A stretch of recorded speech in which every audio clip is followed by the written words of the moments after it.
Hello friends, you are watching the Central Asian Roads channel. We continue short trips around Russia, exploring Bryansk and neighboring regions. Today we want to get to a spring called the Thunder Well, which is considered healing. It is not far from us, if measured in a straight line, but the road first skirts a large swampy forest on the north side, and then meanders south around another forest, cut by rivers and rivulets. Therefore, our path will be quite long and will pass through three regions. Here and there we pass abandoned and dilapidated villages. One way or another, their story is concerned with the consequences of the accident at the Chernobyl nuclear power plant. You've probably heard about it, even if you live on the other side of the world. This environmental disaster occurred almost 40 years ago, in April 1986, near the city of Pripyat in the USSR, now Ukraine. Then it almost completely destroyed the reactor of one power unit of the Chernobyl nuclear power plant. The destruction was explosive in nature, and a large amount of radioactive substances was released into the environment. The accident is assessed as the largest of its kind in the entire history of the nuclear power industry, both in terms of the estimated number of people killed and affected by its consequences, and in terms of economic damage. Not only Pripyat, Chernobyl and surrounding areas suffered from the release of radionuclides. Pollution was very uneven and depended on wind direction in the first days after the accident. The areas most severely affected were those located in close proximity to the Chernobyl nuclear power plant, the northern regions of the Kyiv and Zhytomyr regions of Ukraine, the Gomel region of Belarus, and the Bryansk region of Russia. The radiation even affected some regions far removed from the accident site, such as the Leningrad region, Mordovia, and Chuvashia. Radioactive fallout fell there. Most of the strontium and plutonium fell within 100 kilometers of the plant, as they were contained mainly in larger particles. Iodine and cesium spread over a wider area. In the Bryansk region, infection also occurred unevenly. The border areas received the largest doses of radionuclides: Krasnogorsk, Novozhivkov, and Slinka. The level of soil and water pollution in those areas was and remains higher than anywhere else in Russia. Then the cloud source of radioactive fallout spread to the southern parts of the region. The center of the region suffered much less. At the same time, the north found itself in the affected area. Moving from the Dyakovo district through Zhukovka and Dubravka districts, we find ourselves in zones with different levels of radioactive contamination. Some of the villages along our way were declared a resettlement zone, and many residents left these places. It is quite possible that, fearing for their health and lacking reliable data on the spread of radionuclides, people also left relatively clean zones. Thus, many villages along our road are mostly or almost completely abandoned. And although the consequences of the Chernobyl accident are not the only reason for the devastation of these villages, we would still like to talk a little more about it.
So, the Bryansk region turned out to be the most affected region of Russia by the accident. In 2016, ecologists from the Bryansk region, based on several dozen sources, prepared a report on its consequences for the region. The conclusions made by the researchers do not inspire optimism. The situation with the radiation-active infection in contaminated areas continues to be deplorable. In 1986, after the accident, more than 476,000 people in more than 1,700 settlements lived in the contaminated area. It was an area of 11.7 thousand square kilometers. Until 2015, about 330,000 people lived in the contaminated areas of the region, including 58,000 people in the resettlement zone, in part about 15,000 children. The resettlement zone is a part of Russian territory where soil contamination with radioactive elements exceeds the limits established by law. Where pollution is particularly high, residents are subject to mandatory resettlement. The remaining residents of such zones have the right to compensation for harm and social support. There, a special regime of residence and economic activity is established, the health of residents is monitored, and protective measures are taken. The highest levels of gamma radiation are constantly recorded in populated areas of the Krasnogorsk region. Statistics show the consequences of the accident. Thus, the level of general morbidity among children living in radiation-contaminated territories of the Bryansk region exceeds the regional average by 24% and the all-Russian figure by 15%. In addition, the frequency of congenital malformations among newborns increased 20 years after the Chernobyl disaster by 3 to 5 times in radiation-contaminated areas of the region. At the same time, according to the forecasts of medical scientists, in the future the incidence rates of radiogenic thyroid cancer among the population of the Bryansk region, especially among children, will increase. It should be noted that the health of the population permanently living in radiation-contaminated areas has already been harmed. The accumulated doses of radiation in the body are constantly increasing, and even with a decrease in the density of radioactive contamination, this does not mean that the health of its inhabitants will immediately return to normal and subsequent generations will be healthy. In addition, the complexity of the influence of various radionuclides on the human body does not allow us to determine all the consequences of additional low-level radiation on public health. However, in 2015, the government of the Russian Federation approved a new list of settlements located within the boundaries of radioactive contamination zones due to the disaster at the Chernobyl nuclear power plant. When adopting the new list, officials proceeded only from the fact that the half-life of the main long-lived radionuclides was almost complete. As a result, 554 settlements throughout the country were removed from the zone of radioactive contamination, and the status of 383 was downgraded. In the Bryansk region, 43 settlements were removed from the zone of radioactive contamination, and 183 had their status downgraded. For example, Novozhivkov's status was downgraded from resettlement zone to zone with the right to resettlement. At the same time, as experts noted, officials completely ignore objective environmental monitoring data indicating that the maximum values of radioactive contamination with cesium-137 in 2015 in Novozhivkov recorded a level of pollution 42.5% higher than that of the exclusion zone. The exclusion zone is a territory heavily contaminated with radioactive substances, from which the population was evacuated after the accident at the Chernobyl nuclear power plant.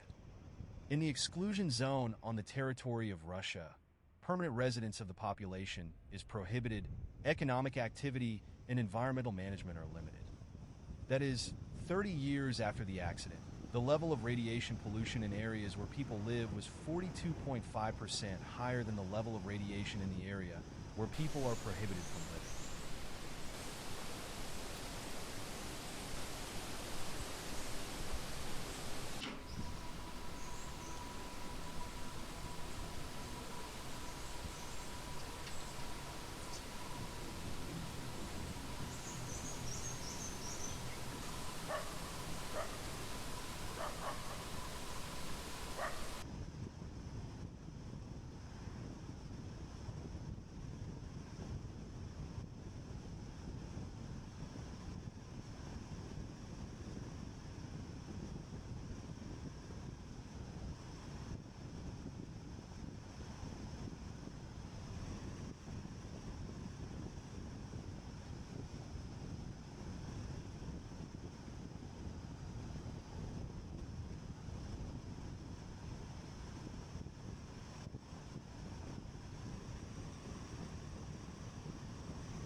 The authors of the study note the environmental danger of pollution with americium-241 due to an increase in its concentration over time. Thus, in the 70 years after the Chernobyl disaster, the activity of americium-241 will increase 20 times relative to plutonium due to the decay of plutonium-241. In addition, the mobility of americium-241, which concentrates in the upper layers of the soil, is significantly higher than plutonium-239, which will increase the danger of its entry into living organisms through food chains. Considering the long half-life of americium-241, which is 433 years, these problems will be relevant for many generations of residents of radiation-contaminated areas. According to scientists' forecasts, only by 2049 in the Bryansk region there will be no land with a particularly high density of contamination with cesium-137, where permanent residence of people is unacceptable. And only by 2209 there will be no land with such a density of cesium-137 contamination that can cause irreparable harm to health.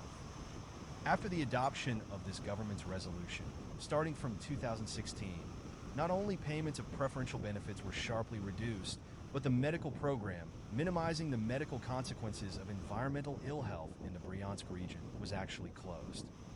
And activities for the improvement of the health of children living in radiation-contaminated territories were reduced, too. By decision of the authorities, they overnight became clean.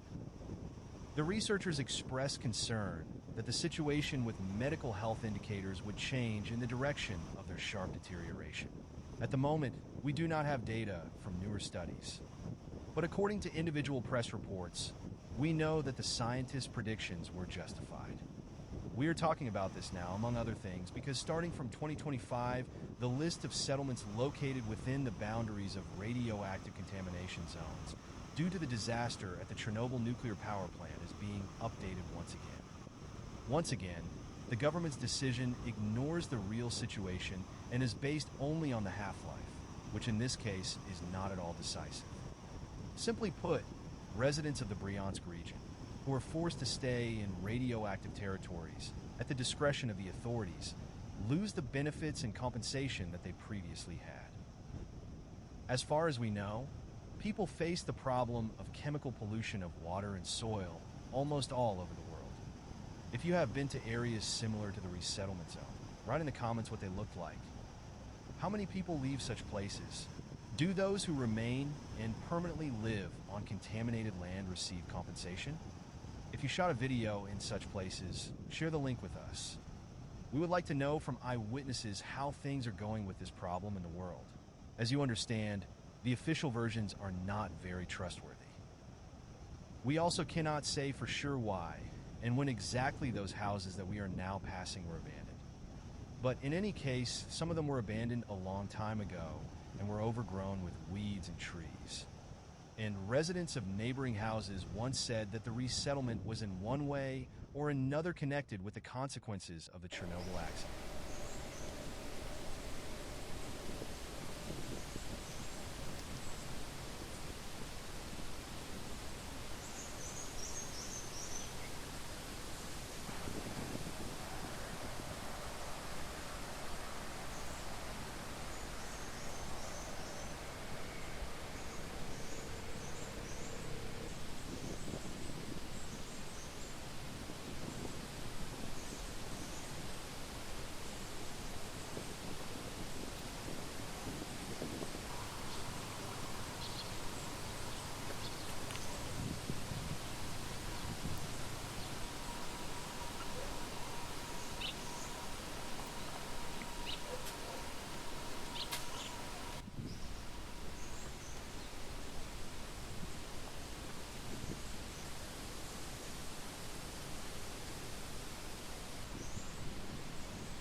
However, let's get back to our route. Further, our path is through the Zhukovka district. The history of the region began with the village of Vchij. In the 9th and 10th centuries, a settlement of a small up-punished principality arose in the lower reaches of the Desna, subordinate to the Chernihiv princes. Vchij was ruled by one of the sons of the Kiev Prince Vladimir. The first chronicle mention of Vchij dates back to 1142, but 750 years ago, the rich principality was destroyed by the hordes of Badu. Vchij disappeared without a trace. There are no ruins, no ashes, no hint of the once vibrant life here. The real discovery of Vchij was carried out by the famous Russian historian and writer Nikolai Karamzin. In Chapter 16 of The History of the Russian State, he outlined a significant, truly romantic page in the history of Vchij. Archaeological excavations in this area began in the 1840s. Valuable cultural finds were made in different periods of the 19th and 20th centuries. And in the 2000s, the archaeological heritage of the settlement became the subject not so much of study as of a fierce struggle of archaeologists and heritage protection authorities against illegal development. A certain Bryansk entrepreneur built a 2-story cottage on the territory of an archaeological site. Later, other owners of land plots on the territory of the settlement followed his example, continuing to destroy the cultural layer and making further archaeological research impossible. Attempts by the Regional Committee for the Protection of Cultural Heritage and the Ministry of Culture of the Russian Federation to stop development and restore the special status of the territory were unsuccessful for a long time. The matter was complicated by the fact that local authorities in those years allowed the privatization of land plots on the territory of the archaeological monument without any restrictions on their use. Litigation continued for decades. In 2015, the district authorities stopped allocating land plots on the territory of the historical and cultural monument. Several court decisions were made declaring private buildings illegal and obliging developers to restore part of the archaeological monument to its original condition. However, many buildings remain on the site of the monument, and the cultural layer is irreversibly destroyed.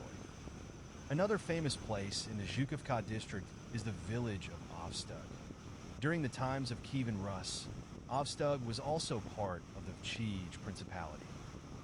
The village became famous much later as the family estate of the poet Fyodor Vchij.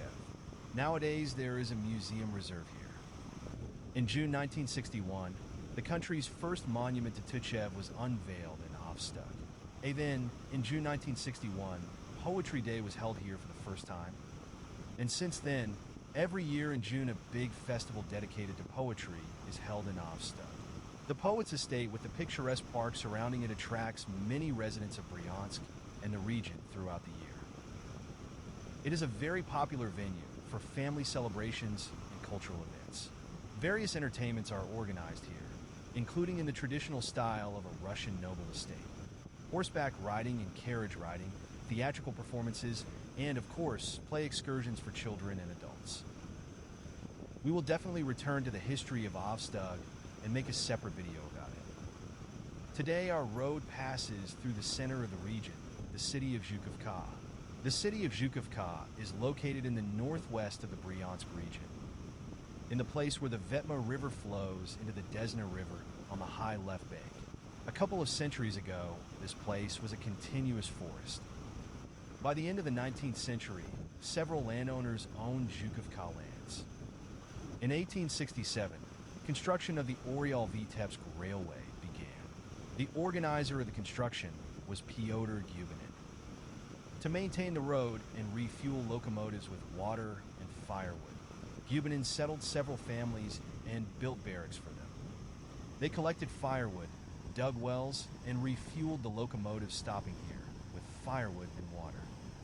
In 1870, construction of the Bryansk-Skrozlevo Highway began, running almost along the Ekaterininsky Highway. In 1871, Zhukovka acquired the status of a station and was put on the road map of vast Russia. In 1879 to 1880, a station with a buffet was built. There are 2 streets at the Zhukovka station. Not far from Desna, there was a small village. In 1878, 29 peasants lived there. This village and lands previously belonged to the noble family of the Nabolsins. Nearby there are the lands of the landowner Zhukov. He builds sawmills, floats timber, boards, beams, sleepers, and rafts to the south. Trains also carry away lumber and timber. Entrepreneurs, brothers Francis and Vchij, are building a sawmill on the banks of the Desna River. In 1878, construction of the Zhukov-Kolodinka Road began. The number of small enterprises is growing. The number of workers is increasing. Sawmills are growing like mushrooms. Timber merchant Vchij is building a plant at the confluence of the Vetma and Desna.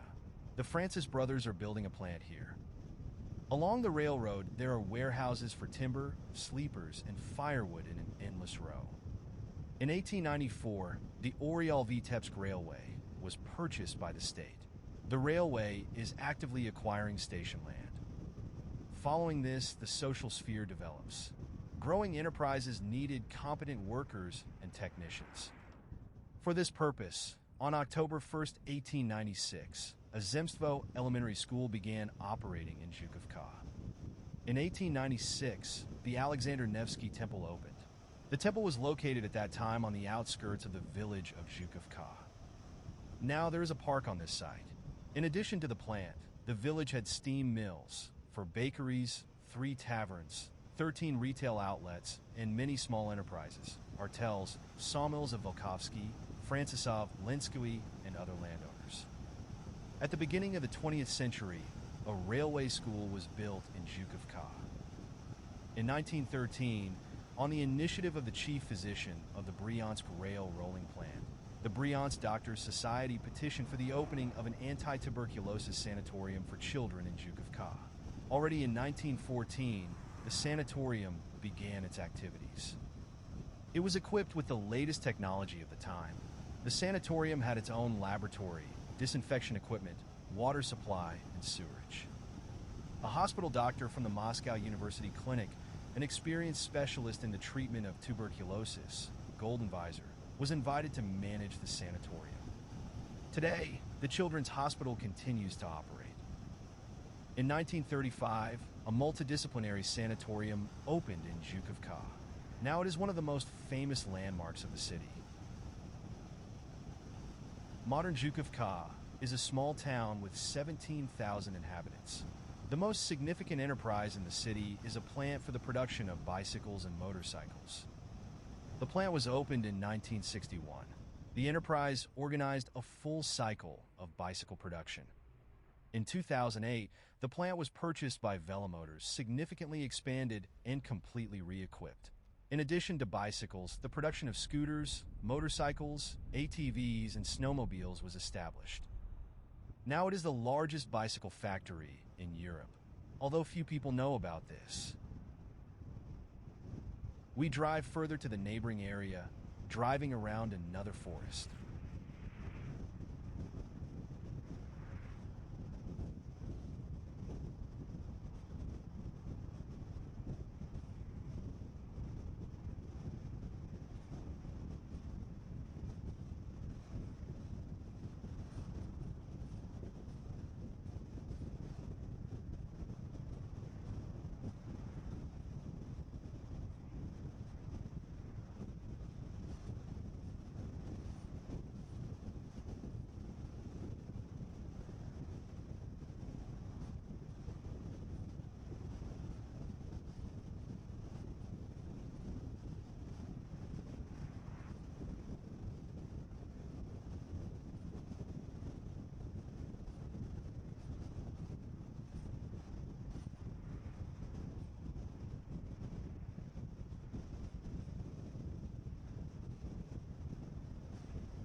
We will drive a little further along the road and stop in Dubrovka. Dubrovka, the administrative center of the district, is a large village. About 7,000 people live here. Vchij founded in 1868 in connection with the construction of the Oryol-Vitebsk Railway.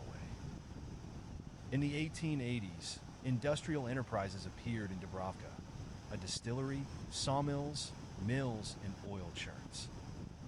A twine factory was built in 1912, and a distillery and dairy plant opened during the 20th century. The history of the village and the Dubrovka district is not distinguished by any significant events. One of the most attractive places in the village is Lake Dubrovskoy, which is located on the other side of the road. Formally, this is not a lake, but a large pond that arose as a result of the damming of the Vchij River. The road runs right along this dam. The river itself in Dubrovka has a very narrow and shallow bed. But the lake is not small at all, and its wooded shores are very beautiful. During the swimming season, there is a beach volleyball competitions are held, and the holiday of Neptune is celebrated.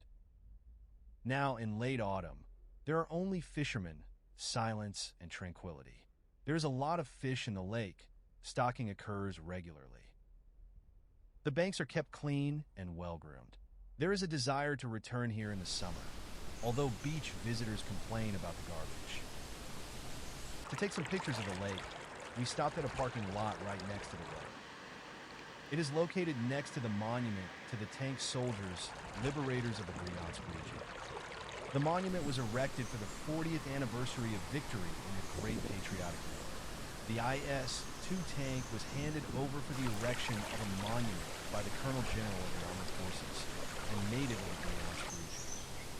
At that time, in 1984, the combat vehicle was at the Moe's Film Studio and took part in filming. So, we say goodbye to this place until summer, and we're going to see the Thunder Well.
The Thunder Well is a source in the Dubrovka district of the Bryansk region, 82 kilometers from Bryansk.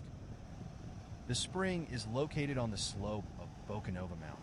It would be a stretch to call it a mountain, only 288 m above sea level, but at the same time it is the highest point in the Bryansk region.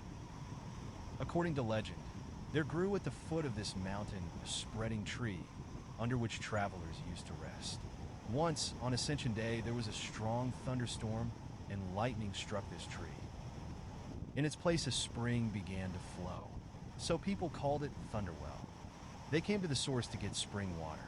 Over time, they began to notice that wounds healed better from this water. Word about the healing properties of the water spread around, and pilgrims flocked to the source. The spring was consecrated, enclosed in a pipe, and a font was built. Every year on the day of the Ascension of Jesus Christ, clergy conduct a ceremony of consecrating the water of the Thunderwell. At the source, gazebos for relaxation, a bathhouse, and a canopy were built. Initially, when people came for holy water, they brought with them and hung various things on bushes and trees near the well: scarves, ribbons, shirts, as if indicating what ailment needed to be cured. Nowadays, ribbons hanging on branches are probably associated with this ancient ritual. Perhaps they were preserved as a symbolic designation. Or perhaps, during the suppression of religion in Soviet times, the ritual was forgotten, and tourists left a ribbon on a branch according to secular custom, without any religious associations. There is also an ancient tradition of throwing coins into the font and into the well. Initially, these were donations from pilgrims for healing, and later a custom for tourists. Now believers are remembering the meaning of religious rituals, but there is still often confusion between pagan and Orthodox rituals.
The best preserved building at the Thunderwell Spring is the font. There are shelves inside the pavilion. Many icons of Orthodox healing saints are placed on them. Other constructions are not in the best condition. Benches and gazebos have not been updated for a long time, and many of them are simply broken now. The well itself is preserved better, but also needs updating. The well cover is very heavy. It just lies on top and gets up with an effort. Under the hill where the spring is located, it is clean, but next to the parking lot, there is still litter. If you go up from the source, not to the parking lot, but in the other direction, there will be a picnic area with tables and a large canopy. We didn't go up there, but we suspect trash is also left there. There is a feeling that visitors to the well are divided into two groups: pilgrims who are interested in this place as a healing source, and ordinary tourists who consider the source to bring good luck.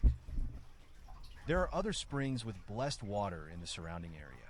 Some are better equipped and maintained, but it is the Thunder Well that is considered healing. There is also a scientific basis for the healing properties of this water. It includes mineral salts that promote the regeneration of the skin and internals. This is where we end our video. We will return to the topics that we touched on today: abandoned cities and villages, radioactive contamination, the history of individual places in the Bryansk region, and popular or unknown natural and cultural sites. Stay tuned.